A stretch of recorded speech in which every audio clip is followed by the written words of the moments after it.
Welcome back to the warning track. As my guest earlier was general manager and executive producer Mike Artis. Mike, thanks a lot for joining me. We've got a lot to share with you at sports. And I tell you folks, as I mentioned, opening day of spring training. We had a caller from Arizona. So you know what? Let's just talk about some of the rituals of spring training. You've got teams in Arizona. You've got teams in Florida.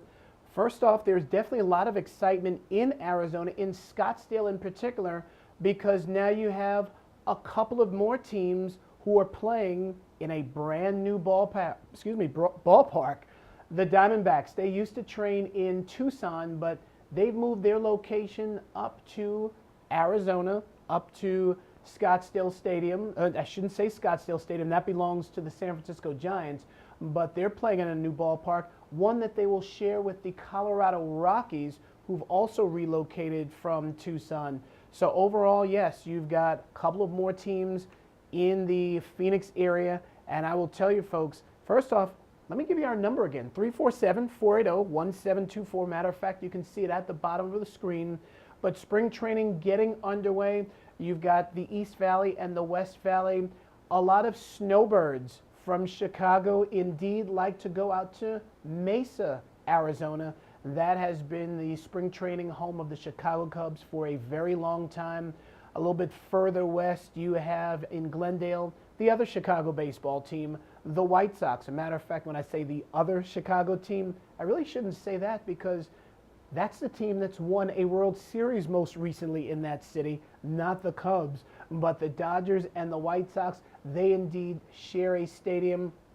You've got a beautiful facility out in Peoria, Arizona. The Seattle Mariners and the San Diego Padres share that as well. And then as for individual stadiums, in Tempe, you have the Los Angeles Angels. In Phoenix, you have the A's and the Milwaukee Brewers. They train in different locations. Overall, you've got all these teams that train within an hour of each other. It is an outstanding time to go to spring training, especially if you live really east of the Mississippi where it's cold. Right now here in New York, it is not a warm day, but our caller Harrison, who called a little bit earlier from Arizona, very nonchalantly, he said, it's sunny, it's about 70, 75. Yeah, I think there's a lot of people here in NYC who would love to be out there. But overall, the spring training time in March, not only are the stadiums very nice and quaint, no more than 15,000 people, packed stadiums. If you're an autograph seeker, it is a perfect time to go. The players are just very relaxed, the players and the coaches.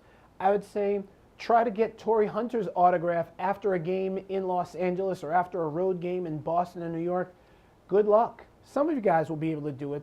But if you're out in Tempe or in a spring training site after a game, these guys enjoy signing and talking with the fans. It is such a relaxed and laid-back atmosphere. And you know what also? The ticket prices are much cheaper. I can't even digest some of the prices that are being charged in all of the big league, I should say many of the big league stadiums these days. But spring training, a great time to go. Over in Florida, where many of the teams used to play, a lot of the teams actually over the last, we'll say 10 years, have moved from Florida across the country and set up their spring training sites in Arizona. But as far as Florida, the weather is beautiful there, 80 degrees and sunny, March, perfect time of year. One of the better areas to go to, just so you're able to see a bunch of teams, is that whole Tampa-St. Pete area. With Tampa, you have the Yankees. St. Pete, you have the Cardinals. Dunedin, the Blue Jays. Clearwater, you have the Phillies. All of that is within driving distance. Matter of fact, I said the Cardinals. The Cardinals are actually in Jupiter. They share a facility on the Atlantic side of the state with the Florida Marlins. So again, a lot of optimism for all the teams. As a matter of fact, once we get to spring training, once we get to the regular season, everyone is on equal footing.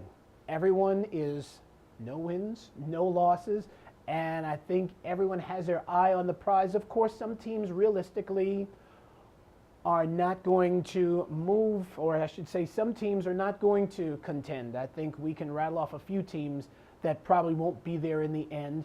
And speaking of the end of the first spring training game has come to a conclusion. The San Francisco Giants defeat the Diamondbacks 7-6. So game one of numerous spring training games are in the books. But overall, I would say that spring training is a fantastic time. Autographs, everyone is excited, and of course the regular season really only a month away. The off season flew by. Just thinking about some of the things we saw last year, not only so much in the regular season but the playoffs. Playoff baseball excites me, and when we saw Roy Halladay throw the no-hitter against the Cincinnati Reds, that is just quite an achievement. When we saw the Yankees down 3-1, it's like, wow, can they really come back? They didn't, but it was something that a lot of people just talked about and thought that perhaps they could. As for the Giants, Mike and I, we spoke that they literally came out of nowhere. They hung around, but I don't think too many people really thought that the Giants were going to be the ones to host that World Series trophy. The MVP of the National League, Joey Votto.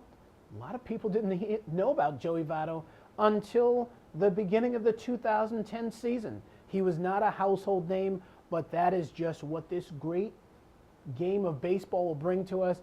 Josh Hamilton, he's a guy who obviously is with the Texas Rangers for the long haul. He's your reigning AL MVP. King Felix, he's a young guy, but he's had that nickname King for a long time. Felix Hernandez is your American League Cy Young Award winner. So overall, yes, just kind of doing a little bit of recapping from a year ago and moving into the Rookie of the Year category. Buster Posey, he's another reason that I think the San Francisco Giants are going to do very well this year. And of course, you had Neftali Feliz winning the Rookie of the Year for the Texas Rangers. Well, we don't have time for any callers, but I definitely want to fill you guys in on the rundown. The rundown live on a nightly basis. You can catch that at 6 p.m. and you can catch it on demand at 7 p.m. The rundown will break down all of the sports from earlier the day and the night before, because here at Sports, while I certainly love the game of baseball, it's just that. Sports is about not only the big four, baseball, football, basketball, and hockey, but all of the other sports, motocross, lacrosse, anything that we can get our hands on, we here at Sports definitely will try to bring it to you. Again, I'm thanking Mike Artis, my partner for half of the show, the general manager and executive producer, and everyone who is producing the show. Peter Poon back in the control panel. Thanks a lot for listening, and we will see you guys next week right here on Sports. Brett Quintyne for the warning track.